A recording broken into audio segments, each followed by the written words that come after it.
Muito boa tarde, professora. Estamos na semana, né? Finalmente, a gente fala tanto desse tarifaço desde o anúncio do presidente americano Donald Trump e chegamos, de fato, à semana em que essas tarifas de 50% em cima de todos os produtos exportados do Brasil serão aplicadas. Pelo menos até o momento é essa a informação que a gente tem.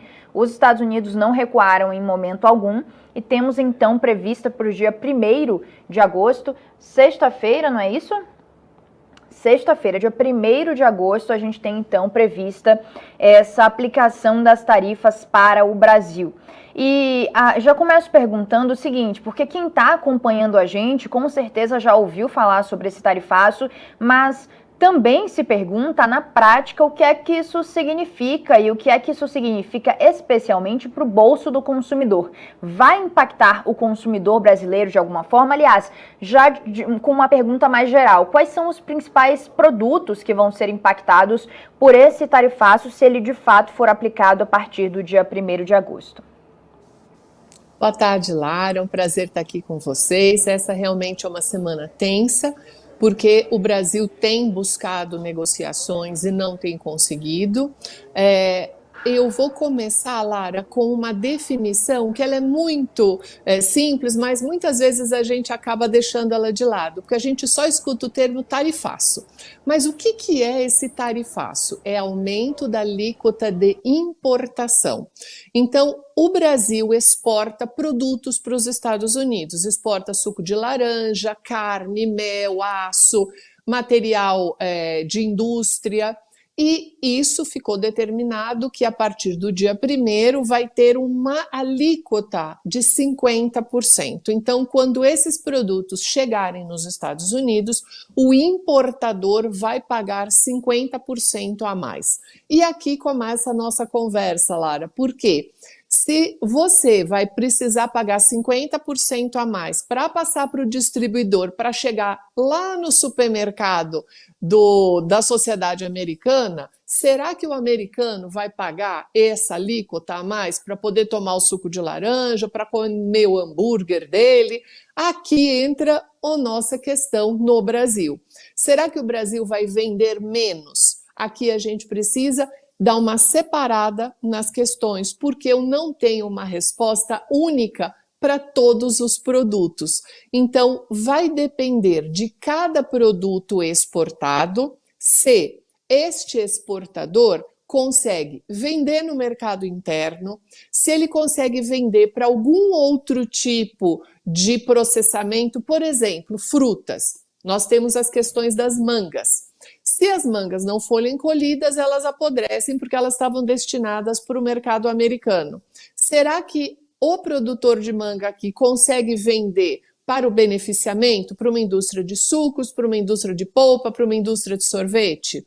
Então, aqui depende quanto que o mercado interno consegue absorver e quanto que esses exportadores conseguem arrumar outros parceiros comerciais. Esse ponto é um pouquinho mais lento para se configurar.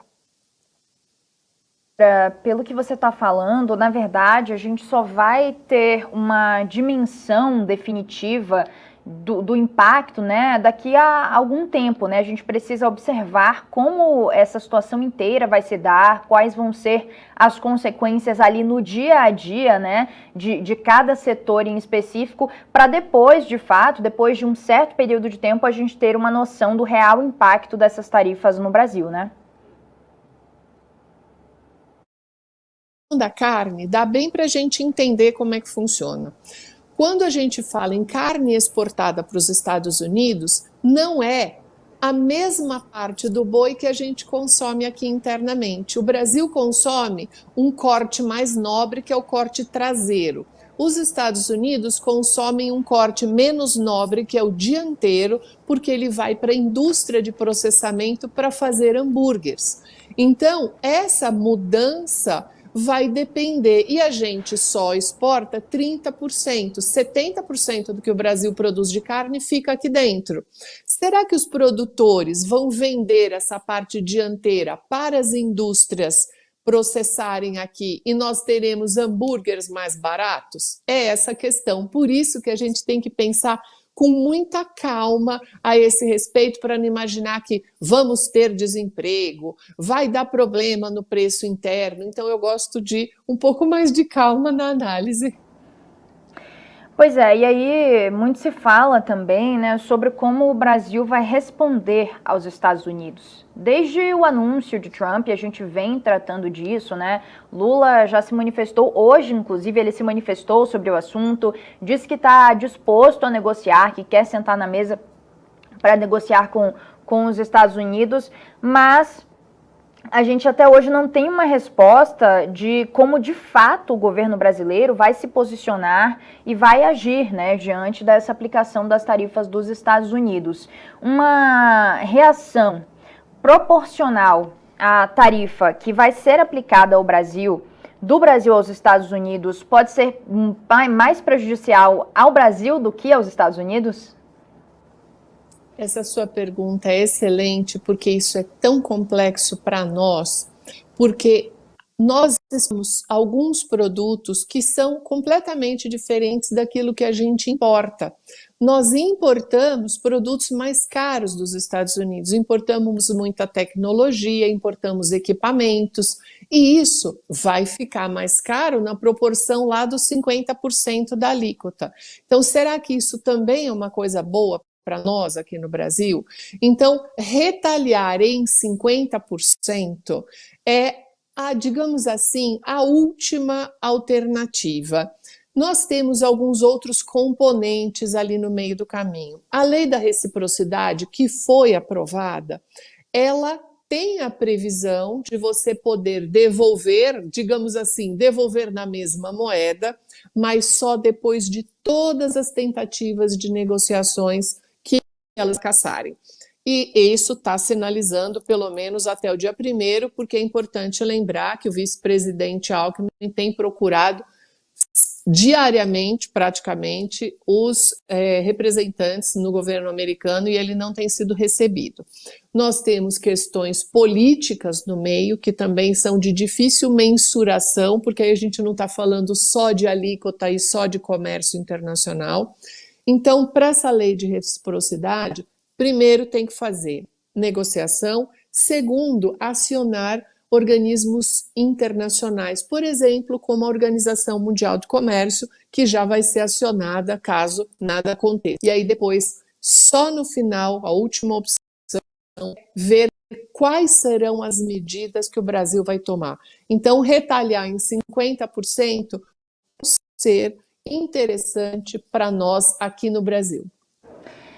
E aí, quando a gente pensa em algumas possibilidades de reações que foram ventiladas, né, ao longo desse período em que já se sabia, já havia o anúncio do tarifaço por parte de Donald Trump, como, por exemplo, taxar Big Techs ou quebrar patentes, essas possibilidades que foram ventiladas, qual seria o impacto delas?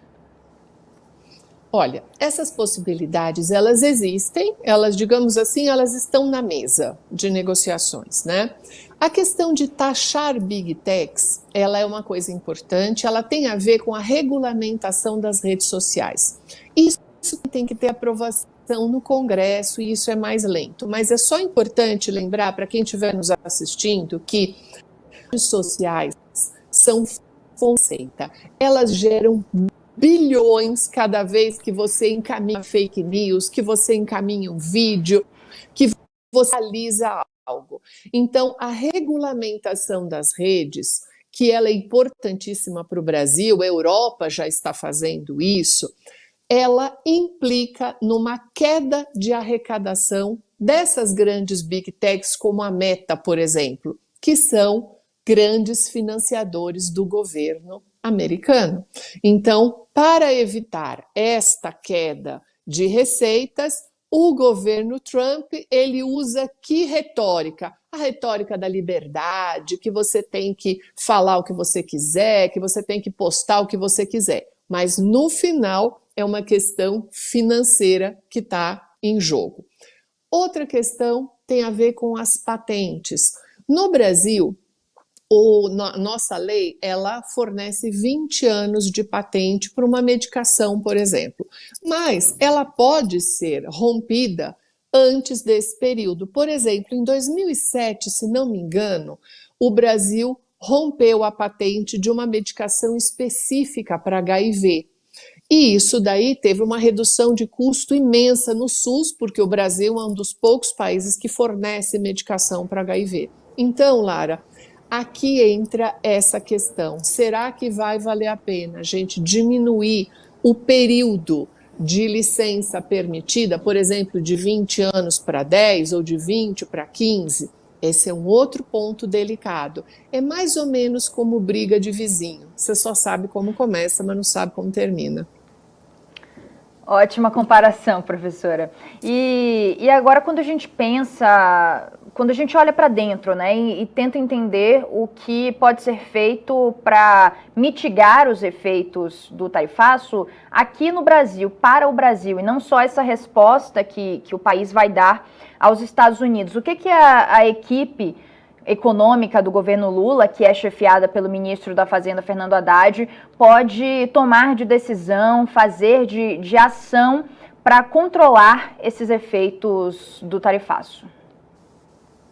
O que o Estado, aí vou usar o Estado em termos mais amplo, né, de governo, ou seja, que tipo de auxílio o governo pode fornecer? Se vai ser um crédito subsidiado, se vai ser alguma isenção fiscal por um tempo, que tipo de benefício? É isso que está sendo discutido, porque também, sabe, Lara, é muito difícil você colocar isso de uma forma linear para todo mundo, porque cada segmento tem uma necessidade. Então, esse é o momento de escutar os segmentos para saber quais são as necessidades, né? Justamente para que a gente não tenha desemprego. Pode ser que até por exemplo, quando você antecipa férias, por exemplo, se você pode dar algum descanso específico para os funcionários por um período, para que você não tenha que fazer demissões, até abrir novos mercados, né? O Brasil recentemente acabou de abrir o mercado de carnes brasileiras para o Vietnã.